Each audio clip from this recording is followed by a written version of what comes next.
de son vivant, madame, Lumumba avait dit que l'indépendance du Congo sera le centre de rayonnement de l'Afrique. Et je crois que la jeunesse panafricaine, le monde entier a pris conscience, madame, si ce n'est pas pour rien, qu'aujourd'hui, Lumumba, on lui rend hommage dans d'autres pays et comme la Belgique, plus que dans son propre pays.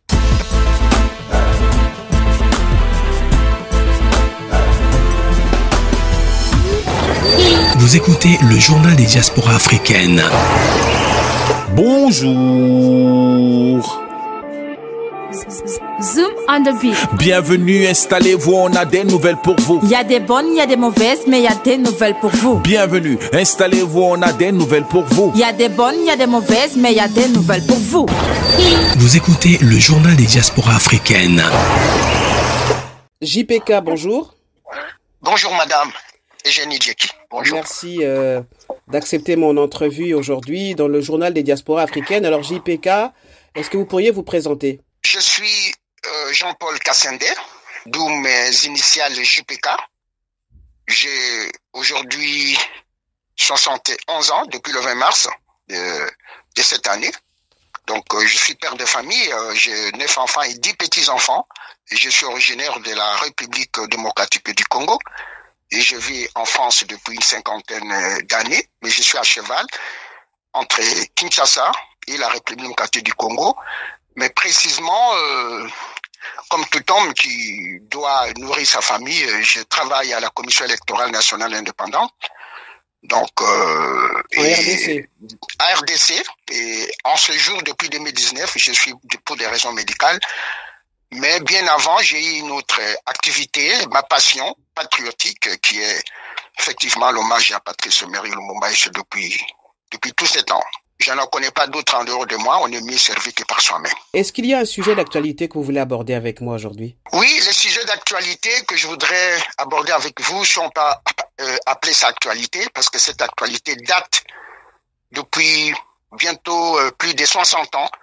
Il s'agit du combat politique de Patrice Emery Lumumba et ces combats qui restent jusqu'à ce jour immortels. Comment est née votre passion pour ce personnage? Bon, madame, je pourrais d'abord dire que c'est un incident, je dis bien incident de parcours biologique.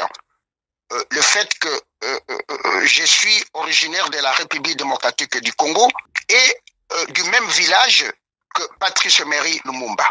D'accord. J'insiste sur ça parce que des fois, les gens disent que non, je parle de Lumumba parce que je suis au Tétéla, ça n'a rien à voir. La preuve en est que nous parlons de Malcolm X, nous parlons de Martin Luther King, de Che Guevara, qui ne sont pas des Congolais. Voilà. Donc ma passion est née, madame. Vous savez, Patrice Lumumba nous a marqué. La chance que nous avons, c'est que nous sommes nés avant l'indépendance et effectivement, en 1960, j'avais 9 ans pratiquement. Donc, on nous parlait tout le temps de Patrice Emery Lumumba. Et je me souviens, le 30 juin 1960, tout le monde avait les postes de radio branchés pour écouter les discours de Patrice Lumumba. Mais malheureusement, madame, l'assassinat de Lumumba a été tellement vite que le fait que Lumumba parlait de lui de 1958 jusqu'à son assassinat, nous qui n'avons pas bien compris la colonisation, nous ne nous attendions pas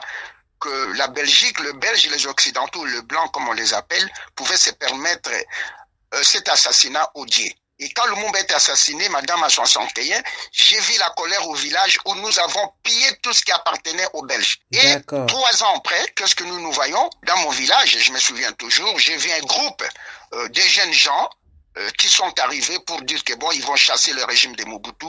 Et figurez-vous, madame, que trop jeune, je me suis incorporé dans cette armée que l'on peut appeler aujourd'hui l'armée patriotique. Mais il s'est passé des choses, madame, dans mon pays, la République démocratique du Congo. Il y a eu des guerres fratricides, même entre les gens de la même tribu de Patrice Lumumba, le fait qu'on parlait le même dialecte, mais avec des accents différents. Et cela m'a permis d'aller de gauche à droite. Et en grande partie, madame, c'est ici en France que j'ai pris conscience du combat de Patrice Lumumba, quand madame Veuve Lumumba, ses enfants, donc Roland et Juliana, qui vivaient au 39 rue Pascal dans le 13e arrondissement. Je fréquentais Madame Veuve Lumumba parce que bon, dans le village, c'est quand même, nous sommes aussi la famille. Dans Alors, il s'agit de quel village, le village de Lumumba? Alors, le village de Lumumba, madame, aujourd'hui, on parle de Lumumba ville, mais je prends une référence d'une lettre de Patrice Emery Lumumba qu'il a adressée au président provincial. C'est à l'époque qu'on appelait le président provincial, aujourd'hui c'est le gouverneur, où il avait demandé à ce qu'on enterre sa fille Christine dans son village Wembonyama. C'est ça le village de Wembonyama. C'est vrai qu'il est né dans un petit village qu'on appelle souvent Onaloua, mais Onaloua c'était aujourd'hui, pour que les gens comprennent, la banlieue de Wembonyama. Donc voilà. Et quand j'arrive ici, madame Veuve Lumumba est née le 1er janvier 1937. Mais en 1988, bon, je lui rendais visite. Un jour, je lui rends visite et je la trouve seule dans son appartement, enfin son studio plutôt, 39 rue Pascal. J'ai dit seule et je prends la connaissance des causes. Roland n'était pas là, ni Juliana certainement, ils étaient invités chez leurs amis. Et je trouve Madame Veuve Lumumba dans un état vraiment déplorable mentalement, où elle chantait des chansons dans notre patois et j'ai compris qu'elle implorait l'absence de son mari Patrice Lumumba. Nous sommes le 1er janvier 1988. Une semaine après, je lui dis, maman, parce que bon, on l'appelle maman, bientôt ça serait l'assassinat de Patrice Emery Lumumba. Qu'est-ce que nous pouvons faire? Madame, paix à son âme, je parle franc. Je parle très franc parce que quand on parle de Lumumba, il faut rien inventer. Madame Veuve Lumumba me dit que nous ne pouvons pas faire cet événement malheureux, nous n'avons pas l'argent. Ça, c'est son expression. Dieu m'entend, je ne mens pas. Et là, madame, figurez-vous que j'ai 36 ans, je travaille, j'ai dit non, maman, je vais faire cette commémoration. Raison pour laquelle, madame, les 17 janvier 1988, à l'occasion du 27e anniversaire de l'assassinat de Lumumba. Mais madame, comprenez que cette commémoration avait eu lieu dans une église protestante à Saint-Denis. Malheureusement, le prêtre, donc oui, le prêtre qui était là, hein, le prédicateur, donc le pasteur me dit, dimanche, ils ont culte, ils ne peuvent pas organiser le 17 janvier, mais nous pouvons le faire samedi 16 janvier 1988. Vous comprenez, madame, que ce n'est pas la date exacte du 17 janvier que nous avons commémoré cet anniversaire, c'est plutôt le 16 janvier. Mais l'ironie de l'histoire fait que, un certain 16 janvier 2001, Laurent Kabila était décédé, enfin assassiné. Mais autant pour moi, ces jours, madame, il y a eu plus de 300 personnes qui sont venus. Et je crois que c'était la première grande commémoration de l'assassinat de Patrice Lumumba. C'est ces jours, madame, que j'ai pris conscience. J'ai commencé chaque année à organiser, mais je me suis rendu compte qu'au fait, est-ce qu'on parle de Patrice Lumumba parce qu'il a été assassiné? Non, je ne crois pas. C'est son combat. Vous écoutez l'Afrique d'une seule voix. Le journal des diasporas africaines. Quel est le combat de Patrice Emery Lumumba? Et là, madame, j'ai commencé à dénicher tout ce qui est date historique de Patrice Lumumba. Et je découvre, madame, qu'il y a des dates qui sont plus importantes dans la vie politique de Patrice Lumumba que le 17 janvier. Vous verrez dans le monde aujourd'hui, quand on parle de Lumumba, c'est toujours le 17 janvier, jour de son assassinat, ou le 30 juin, jour de son fameux discours. Mais les gens ne cherchent pas à comprendre, mais comment Patrice Lumumba est parvenu à s'évader le 27 novembre pour aller plutôt, madame, enterrer sa fille. Donc, il y a eu beaucoup, et jusqu'aujourd'hui, beaucoup de dates de Patrice Lumumba. C'est comme ça, madame, que j'ai pris vraiment conscience sur Patrice Lumumba. Donc, aujourd'hui, je suis ça fait 35 ans que j'en rends hommage à Lumumba, mais à partir du 30e anniversaire d'assassinat de Lumumba, madame, chaque année, c'est 6 à 10 commémorations par an que je rends hommage à Lumumba, et pas lui seul, avec ses compagnons et d'autres dates aussi. Des dates qui aujourd'hui vraiment, ce sont des dates qui font très mal pour l'Afrique, à grande partie la République démocratique du Congo. Alors justement, comment la génération d'aujourd'hui parle de Lumumba? Quel enseignement il tire du combat, de l'histoire, du parcours de Patrice Emery Lumumba? Les jeunes d'aujourd'hui. Madame, c'est très difficile. La génération actuelle, je peux le dire, vous savez, beaucoup de gens n'ont pas connu Lumumba à travers des écrits. La génération actuelle, madame, nous n'avons pas beaucoup de chance. Parce que ceux qui devraient parler de Lumumba, comme par hasard, ont été assassinés. Comme Patrice Lumumba. Je parle par exemple de l'état de Thomas Sankara, de Marien Ngouabi, de Félix Moumié, d'Olympio, de tous ces gens que Patrice Emery Lumumba avait connus. Lumumba n'était pas assassiné seul. Lumumba était assassiné, figurez-vous, en 1961, avec 10 de ses compagnons. Dont on ne parle pas. On ne parle pas. Et c'est ça que les gens ne comprennent pas que, madame, je prends l'exemple de Jésus-Christ. Madame a supposé qu'on aurait crucifié les apôtres de Jésus-Christ. Je crois qu'aujourd'hui, l'évangile n'existerait pas. Et chez Lumumba, c'est pareil. Paul Maurice et Joseph Okito au Katanga le 17 janvier. On n'en parlait pas. C'est une occasion.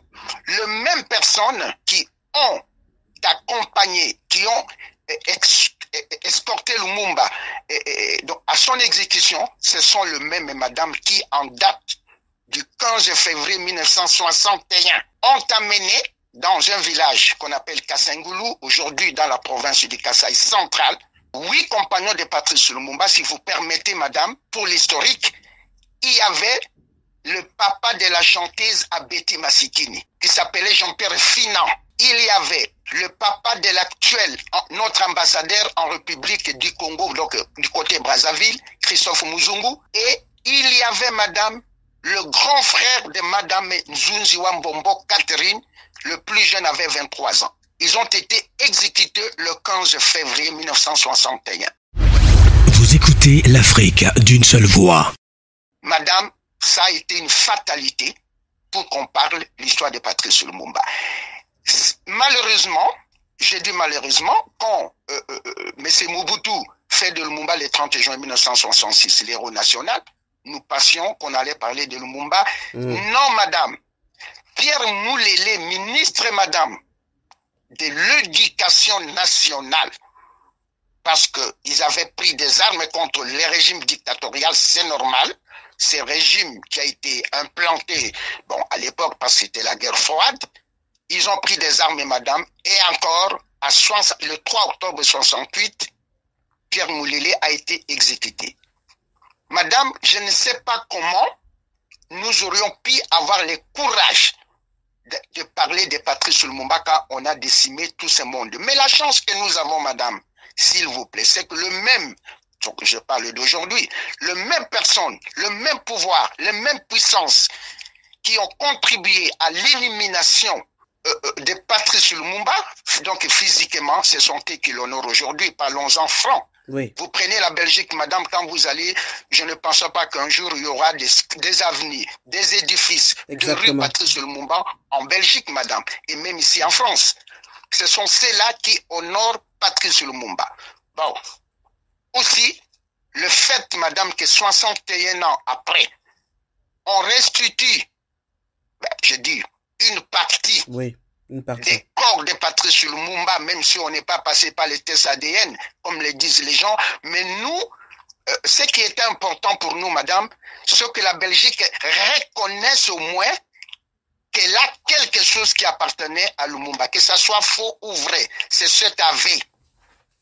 Pire encore, madame, en 2000, je crois qu'il y a eu la commission parlementaire belge qui avait jugé les actes des autorités belges pour connaître la responsabilité de la Belgique, même s'ils ont conclu à une responsabilité morale, mais madame, se permettre une telle commission, c'est déjà un aveu.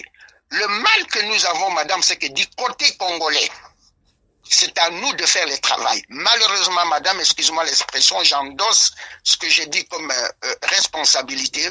Depuis l'assassinat de Lumumba, il n'y a jamais eu un pouvoir qui incarne vraiment les combats de Patrice Lumumba. Tous ils viennent au pouvoir, ils se permettent de citer son nom dans leur bouche, mais dans leur cœur, ce n'est pas ça. Sinon, madame, la République démocratique du Congo n'allait pas se trouver dans la situation actuelle. Vous vous rendez compte, madame, s'il vous plaît, que la Belgique reconnaît ses torts, le roi Philippe présente ses regrets.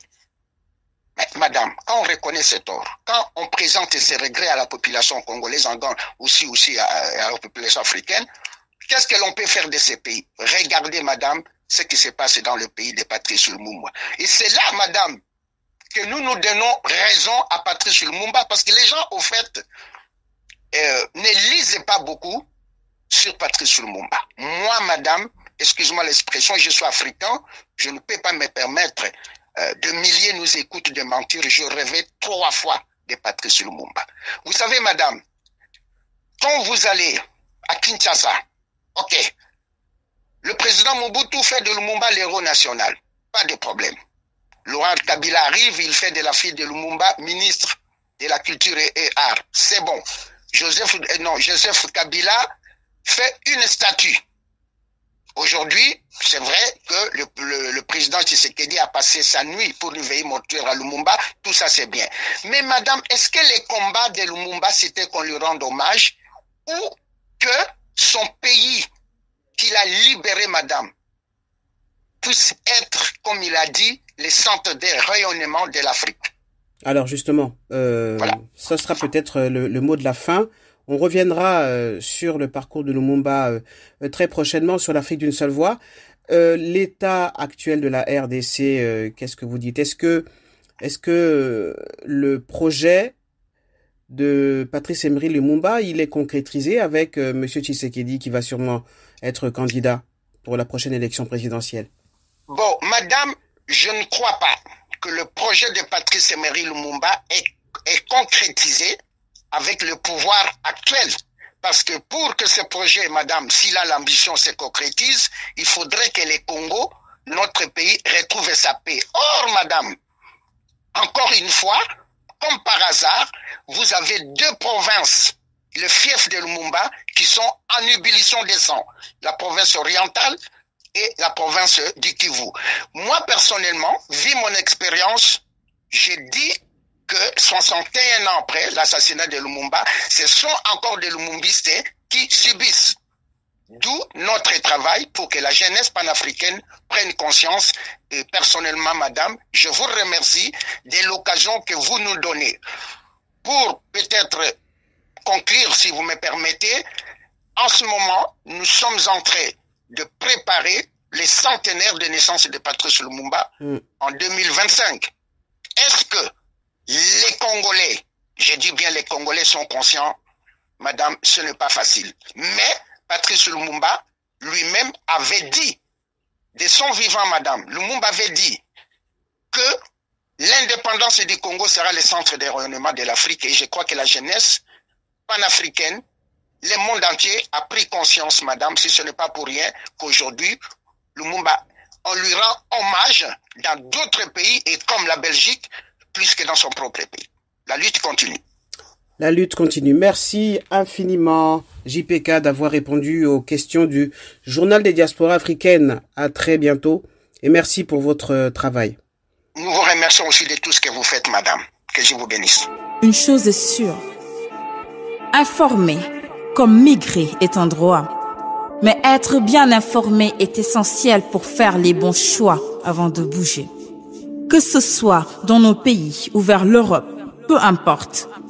Les jeunes Africains, hommes et femmes, ont le droit d'accéder à une information crédible sur la migration. Tout comme les médias et les journalistes africains doivent être soutenus. Dans certains cas protégés lorsque la vérité dérange, pour mieux informer la jeunesse africaine sur les défis et les opportunités qui s'offrent à eux dans la migration.